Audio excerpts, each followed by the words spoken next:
Pada tahun 2011, di antara ribuan jamaah yang berbondong-bondong menuju Tanah Suci Mekah untuk melaksanakan ibadah umroh, terdapat seorang wanita bernama Maryam. Seperti jamaah lainnya, Maryam sangat antusias dan khusyuk dalam menjalankan serangkaian ibadah yang telah menjadi impian setiap muslim. Setelah serangkaian ibadah selesai dilaksanakan, Maryam bersama para jamaah lainnya kembali ke hotel. Suasana di hotel penuh dengan kesibukan. Jamaah sibuk mengemasi barang-barang mereka, bersiap-siap untuk kembali ke tanah air. Di antara hiruk-pikuk itu, pembimbing umroh mulai mengabsen jamaah satu persatu, untuk memastikan tidak ada yang tertinggal. Ahmad bin Salim, panggil pembimbing dengan suara lantang. "Hadir," sahut Ahmad dengan cepat. "Siti Aminah binti Abdullah," lanjutnya. "Saya di sini, Pak," jawab Siti sambil mengangkat tangan. Satu persatu nama dipanggil, hingga tiba saatnya memanggil nama yang familiar di telinga semua jamaah. "Maryam binti Abdul Rahman," seru pembimbing. Tidak ada jawaban. Pembimbing mengulangi panggilannya, "Maryam binti Abdul Rahman, apakah ada yang melihat Maryam?" Namun tetap tidak ada respon.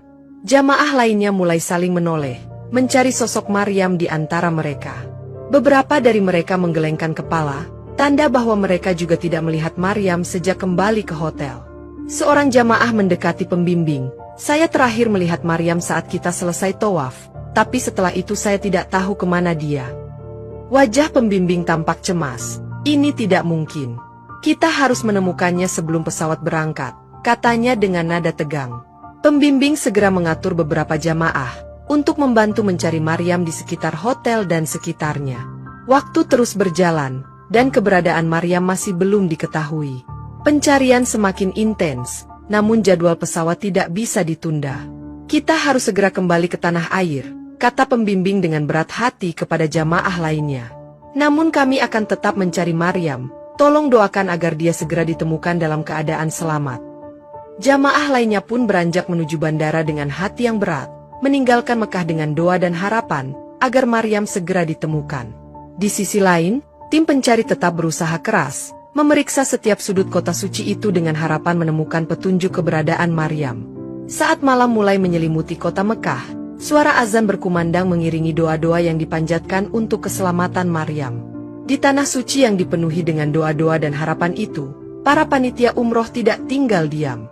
Mereka segera berkoordinasi dengan pemerintah, kepolisian, dan kedutaan Indonesia di Arab Saudi.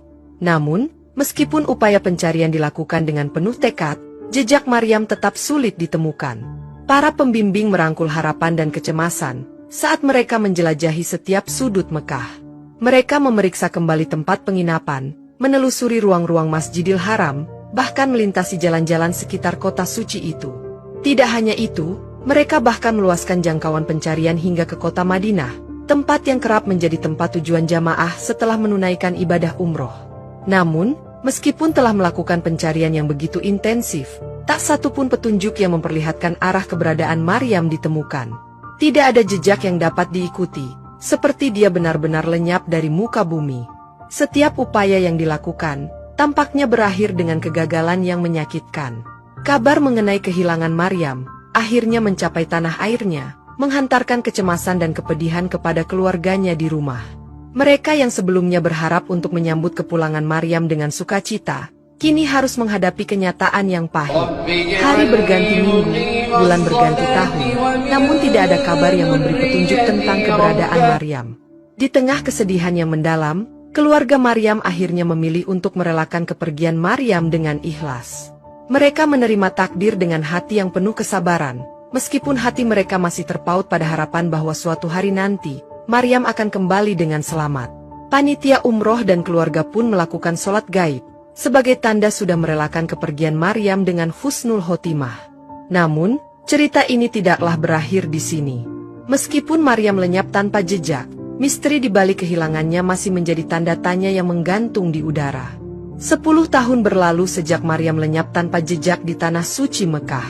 Namun pada tahun 2021, kehidupan Maryam yang sebelumnya hilang, tiba-tiba ditemukan kembali, mengguncangkan semua yang telah melupakan keberadaannya.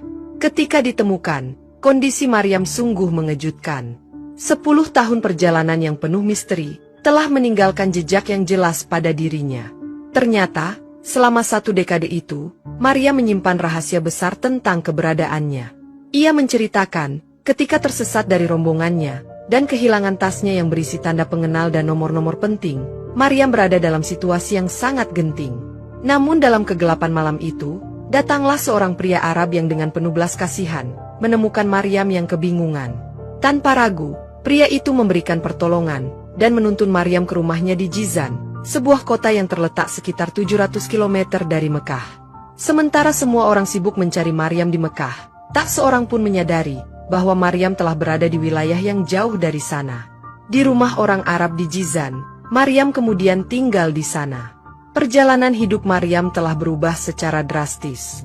Dari seorang jamaah umroh yang antusias, dia terpaksa beradaptasi di rumah orang asing.